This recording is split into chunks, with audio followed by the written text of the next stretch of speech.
Jeep ഇറങ്ങി കുടജാത്രി മലകയറ്റം തുടങ്ങുന്നതിനായി മൂലസ്ഥാന ക്ഷേത്ര ദർശനം നടത്തി നിന്നപ്പോഴാണ് ഇവൻ എന്റെ അരികിലേക്ക് എത്തപ്പെട്ടത്.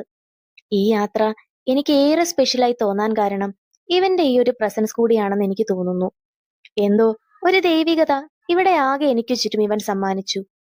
മല കയറാൻ തുടങ്ങിയപ്പോൾ എന്നോടൊപ്പം കൂടെ കൂടിയതാണ് ആള്. മലയുടെ തുടക്കം അല്പം കഠിനം തന്നെയായിരുന്നു. എന്റെ വേഗത കുറയുന്ന ഓരോ നിമിഷവും മുന്നിൽ നടന്ന ഇവൻ തിരിഞ്ഞു നിന്ന് എനിക്ക് പ്രചോദനം തന്നുകൊണ്ടേയിരുന്നു. ഒരു സുഹൃത്തായി, വഴികാട്ടിയായി യാത്രയിലുടനീളം ഇവനും ഉണ്ടായിരുന്നു എന്നോടൊപ്പം. മലമുകളിലെത്തി അല്പനേരം പീഠത്തിലിരുന്നപ്പോൾ ആൾ എന്റെ അടുത്ത് തന്നെ നിന്നു. തിരികെയുള്ള ഇറക്കത്തിലും കൂട്ടായി നിന്നവൻ സുരക്ഷിതമായി എന്നെ താഴെ എത്തിച്ചു. ഞാൻ കയ്യിൽ കരുതിയിരുന്ന ബിസ്ക്കറ്റ് കൂടി പങ്കുവെച്ച് കഴിച്ചതിന് ശേഷമാണ് ആൾ എങ്ങോട്ടോ പോയത്.